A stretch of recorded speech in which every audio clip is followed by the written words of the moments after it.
Reka ngusuhuze aho uri wese wowe wemeye gukurikira ubuhamya bwa Ange, tugenda twiga amasomo y'ubuzima uko bwije n'uko bukeye, ariko noneho hatinze reka nkomeze n'igice cya kane maze twiyumvire. Buri munsi uko bukeye ubwonko bwacu busa n'ubuyungurura bukanaha agaciro ibyo twabonye ku munsi ubanziriza uwo nguwo, maze ibyo ngibyo tuvanyemo by'ingenzi bikaba isomo ku rundi ruhande ndetse n'impamvu izatwigiza imbere mu mibereho. Nawe dufite imiryango dukomokamo, ariko ibyo yatugirira yaba ibi cyangwa se byiza tujye tubyemeranyaho twitonde tutivovose, maze igihe kimwe bizatwigisha. Ushize ku gice cya gatatu cy'ubuhamya nabaye igitambo ntabizi, birasa naho nyirasenge wa Ange ari inyuma y'uwo mugambi karundura.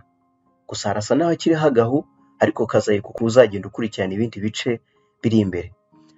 Ange yongeye kuba mperindamukanyo rero ngo nawe amerewe neza, mbese aratora agatege ko yakomeretse ku mutima, ariko ngo amasengesho yanyamubera icyomoro, aho abana na Jessica wamugumye hafi kenshi i Nyanza ya Kicukiro ubu ngubu. Ubushize duheruka Ange na nyirasenge bavuye kurangiza wa mugenzo, igihe nawe twakwita uwa gipagani cyangwa se uw'abadakijijwe, ariko umuhanda wose uva mu Miduha barinda bagira iwabo igikondo ntawe uvugisha undi, dore ko bwari bunije. Ariko Ange we ubwo yakigera mu rugo yahise ajya mu cyumba, birumvikana yari agiye kuryama. Ntarambiranye rero, reka nkomeze n'ubuhamya bwa Ange maze mwiyumvire. Muri aho bwarije maze twese tujya kuryama. Ubwo nari ndyamye bigeze mu masaha y'igicuku, nongeye kumva ijwi rimpamagara inshuro ebyiri riti mukobwa, mukobwa. Ubwo narabyutse ntiriwe nicara ngo mbitekerezeho, ahubwo mpita mpaguruka no ku gitanda njya hanze. Wa musore yongera kumfata akaboko anjyana ahandi hari abantu benshi munsi ya cya giti. Ubwo bongeye kumbona barishimye cyane, njyanwa kwicazwa kuri ya ntebe nicajweho umunsi wa mbere. Wa mugore avuga ati uyu munsi twakiriye umwamikazi mu muryango wacu mu buryo bwemewe n'amategeko. Noneho bose bahise bakoma amashyi y'urufaya, bisa naho bishimiye iryo jambo ry'uwo mugore wasaga n'umuyobozi wabo.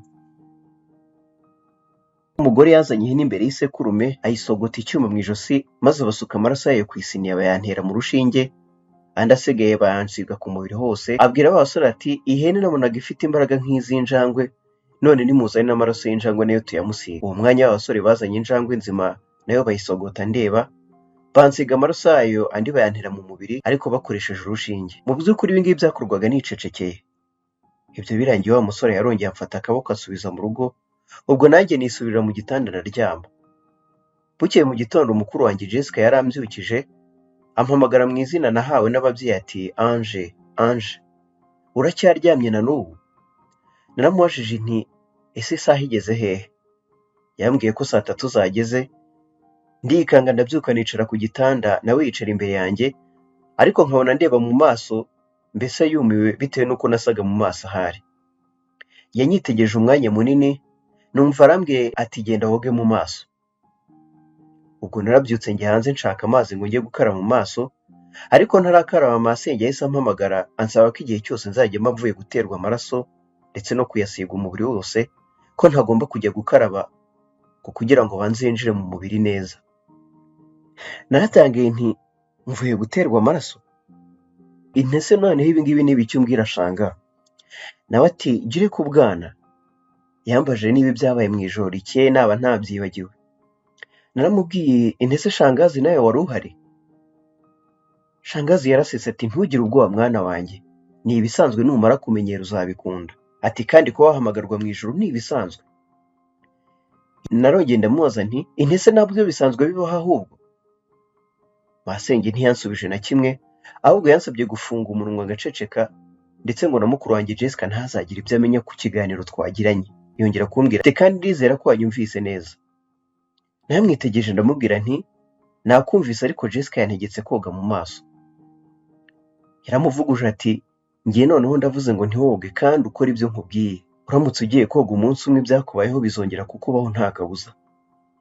Ayo magambo Masenge yambwiye yanteye kwisubiraho, maze ubwo koga ndabisubika, nuko nikomereza imirimo yanjye. Burongera burira, amasaha yo kuryama barageze, ubwo nanjye nigira kuryama nk'ibisanzwe. Nanone muri iryo joro wa musore yagarutse kumfata, gusa kuri iyi nshuro wa mugore yanyijeje kuko nzajya amenyera aha hantu, nzagenda mpakunda kurushaho, ndetse ngo ko n'umuryango wacu uzagira icyubahiro. Ati kandi nayo mpamvu natoranijwe kuba umwamikazi, Kuri iyi nshuro nibwo nari ntinyutse kubumbura umunwa ngo mvuge, nuko ndamubaza nti ese mbaye umwamikazi w'iki noneho? Mu by'ukuri ijwi ryansohotsemo ryanteye ubwoba bwinshi kuko numvaga risohoka atari iryanjye. Umugore yarasetse arambwira ati buhoro buhoro uzagenda umenyera mukobwa.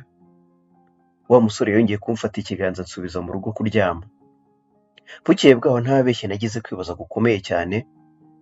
Uwo munsi nameshe imyenda yanjye ndaniyuha. Ndangije ibyo masenge yarampamagaye antuma mu rugunga, nuko mu nzira ngenda mpura n'umusaza arampagarika aransuza arambwira ati wowe uri umukonikoni. Ntabanje guceceka umwanya muto, ubwo ndamwitegereza ambaza impamvu bintangaje, nanjye ndamubaza nti ese unyitira iki umukonikoni? Umusaza yarasetse ati wigira ubwoba muvandimwe, n'ubundi abakonikoni ni benshi ntibakunda kumenyekana abo ari bo, ndetse hari n'abadakunda kwitwa batyo, ariko wumbajije uburyo namenye ko uri umukonikoni wigira ubwoba. Ubwo nariruhukije ndamubaza nti ese ubwiye n'iki ko nkora ibyo ngibyo? Yaciye bugufi ati ubu ngubu noneho mbonye ko tugiye kubyumva kimwe. Ni ngombwa ko abakonikoni tumenyana kuko nanjye ndiwe, niyo mpamvu namenye ko nawe uri mugenzi wanjye. Ese abakonikoni tugira ibimenyetso batumenyeraho? Nawe ati abakonikoni tugira ibimenyetso byacu kandi byihariye, ariko tuziraniyeho twembi, mbese nta wundi wabimenya. Yakomeje kumbwira ko hari ibimenyetso afite kandi ko nanjye mbifite mu by'ukuri. Kandi wowe ufite intebe ikomeye cyane kuko uri umwamikazi. Umusaza yambwiye ko yitwa Makombe kandi ko yigendagendera mu rugunga mu buryo bwo kwitemberera guhoraho, kandi anishimiye guhura nanjye nk'umwamikazi. Ananyizeza ko umunsi umwe tuzahurira ku cyicaro cyacu. Nahise ntangarira uwo musaza Makombe, ntangajwe n'uburyo yamvugaga mu izina mukobwa. Nanjye nti nuko nitwa. Yambwiye umunsi nzavamo umuntu ukomeye cyane. Umusaza Makombe ahita yigendera. Uwo mwanya nasigaye ntangaye cyane, ndakomeza mbageza aho masenge yarantumye. Aho yarantumye nahasanze umusore turi mu kigero kimwe, ndamusuhuza nawe aranyikiriza. Yambajije niba ari njye watumwe na masenge, ariko nibaza impamvu uwo musore nawe yita mushiki wa papa nyirasenge. Uwo musore yahise yinjira mu nzu anzanira umufuka arawumpa ngo nywushyire masenge. Mu nzira ngenda na wa mufuka nagiye nibaza ku byo kwitwa umukonikoni inzira yose, ndagera mu rugo intekerezo ari zose. Ngeze mu rugo rero kuko mukuru wanjye yari yankumbuye arampamagara ati Ange. Nanjye ubwo ndikanga mbese nka Ange atari izina ryanjye. Jessica mukumbona nikanze yambashije ikibiteye. Uwo mwanya masenge yahise aza atangira kumutonganya amubwira ko ntakitwa Ange ahubwo nitwa Mukobwa. Ubwo yambwiye ko namuha umufuka we yari yantumye, ninjira mu nzu ariko nigize nkaho ntigeze numva izo ntonganya igihe yatonganyaga mukuru wanjye Jessica. Ni byinshi umuntu yavuga, ariko icy'ingenzi ni ukugumana iby'ingenzi kugira ngo njye nawe tubone umwanya wo kubitekerezaho. Reka mbe nsubikiye aha ngaha ubuhamya, maze tuzongere ku gice cya 5 cy'ubutaha.